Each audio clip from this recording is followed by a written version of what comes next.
নমস্কার বন্ধুরা, অযোধ্যা ভ্রমণের দ্বিতীয় পর্বটি নিয়ে আমরা চলে এলাম। আজকে আমরা খুব তাড়াতাড়ি সকাল সকাল ফ্রেশ হয়ে বেরিয়ে পড়লাম কনক ভবন, দশরথ মহলের দর্শন করতে। কনক ভবনে যাওয়ার সময় আমরা রাস্তার সাইড দেখতে দেখতে যাচ্ছি, কারণ এত সুন্দর সাজিয়েছে অযোধ্যাটাকে যে দেখলে প্রাণ ভরে যায়। আমরা চলে এলাম কনক ভবনে।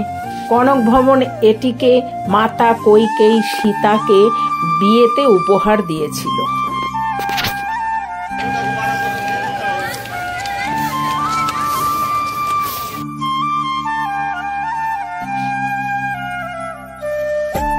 দেবী সীতার একটি ব্যক্তিগত স্থান বলেই মনে করা হয় এই জায়গাটিকে।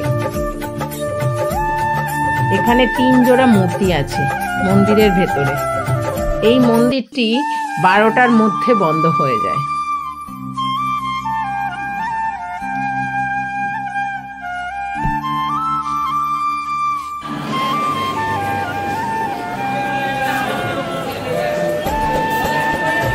দেখো, কনক ভবনটা অনেকটাই জায়গা নিয়ে।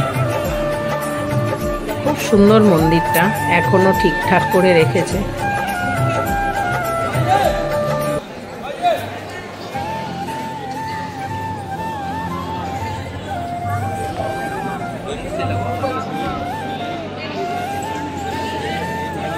এখানে হচ্ছে রামের পাদুকা আছে।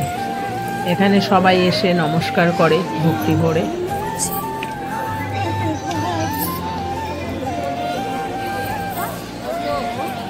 এটি হচ্ছে কনক ভবন। মাতা কৈকেয়ী সীতাকে এইটি বিয়েতে উপহার দিয়েছিল।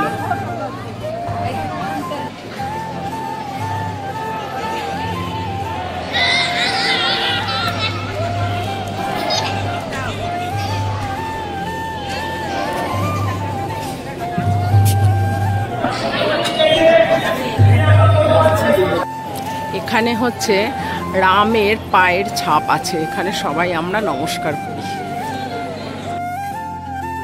এবার আমরা কনক ভবন দেখার পর চলে এলাম দশরথ মহলে। কনক ভবনের ঠিক পাশেই দশরথ মহল, সামান্য একটু হেঁটে। আমরা দশরথ মহলে চলে এসে ভেতরে প্রবেশ করছি। এখানে তো খুব সুন্দর করে সাজিয়েছে পুরো মহলটা ফুল দিয়ে, এবং পাশে প্যান্ডেলও হয়েছে, কেননা কালকেই রামের বিবাহবার্ষিকী, অর্থাৎ এই দিনে বিয়ে করেছিলেন ওনারা। তাই জন্য এখানটাতে সারা দিন 2 দিন ধরে প্রোগ্রাম হবে। আজ বিকেল থেকেই শুরু হবে গান।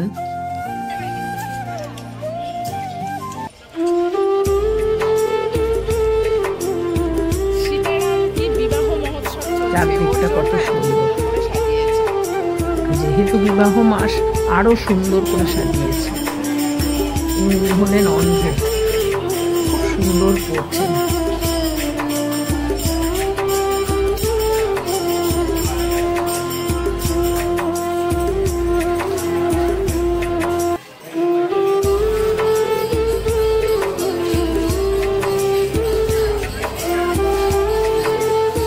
যার যা সামর্থ্য সেটাই দান করছেন,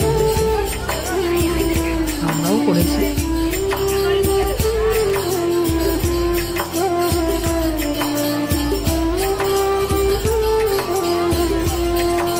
কনক ভবন, দশরথ মহল, এগুলো প্রচুর বড় বড় মহল, অনেক জায়গা নিয়ে।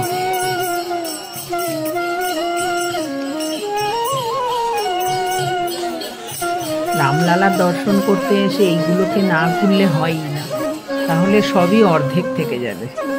ওর জন্য আগেই 12টার মধ্যে সবাই কনক ভবন আর দশরথ মহল দর্শন করে নেবেন, তা না হলে আর সারাদিনে হবে না, আবার পরে হবে।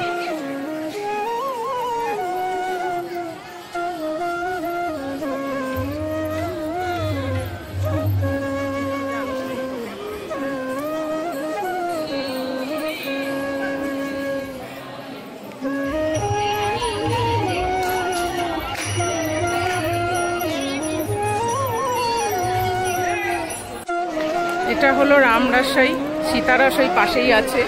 এখানটাতে আধার কার্ডের নাম্বার দিয়ে ফর্ম ফিল আপ করলে পরে একটা হলুদ রঙের পার্চি দেয়, ওটা গিয়ে আপনাকে জমা দিতে হবে এইখানটাতে। এখানে জমা দিতে পারলে ওটা দেখে আবার খেতে দেয়া হয়। এক একটা ব্যাচ বসে, এক একটা ব্যাচে 8 থেকে 900 জন করে খাওয়ায়। আর এখানের খাবার আইটেম অনেক রকমের, 12 রকমের। আমাদের তো সময় হলো না, তাই আমরা খেতে পারিনি। ওর জন্য দেখে রাখুন জায়গাটা। অযোধ্যা ভ্রমণের দ্বিতীয় পর্বটি আজ শেষ করলাম। ভিডিওটি যদি ভালো লেগে থাকে তাহলে লাইক, সাবস্ক্রাইব ও কমেন্টস করে দিও। নমস্কার।